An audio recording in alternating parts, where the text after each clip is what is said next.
Control number 42435, please introduce yourself. Good day, sir, ma'am. My name is Liwayway Lazaro Sunyo. I'm 30 years old. I am married. I have one son, age 14 years old. I have one brother, and I'm the second of the family. What is your educational attainment? My educational attainment is high school graduate at Alicia National High School. Why do you want to go to Hong Kong? I want to go to Hong Kong for myself and for the future of my family.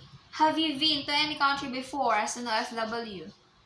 No, but I have experience here in the Philippines for almost 6 years as housemaid. Do you have experience in taking care of old person? No, but I'm willing to learn. Do you have experience in taking care of newly born babies and children? Yes. What can you do for babies? Give bath, play with them, change diapers and clothes. Aside from your daily household works, what other special skills you can do? Cooking, baking, and tutoring. What foreign dishes can you cook? I can cook Chinese food like steamed fish and vegetables, Filipino food like adobo and menudo, Italian food, spaghetti and carbonara. Describe yourself as an housemaid. Honest, responsible, and hardworking. During misunderstanding with your employer, what do you do?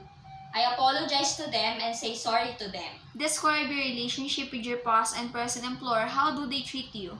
They treat me like a family. Message for future employer in Hong Kong. Dear sir, ma'am,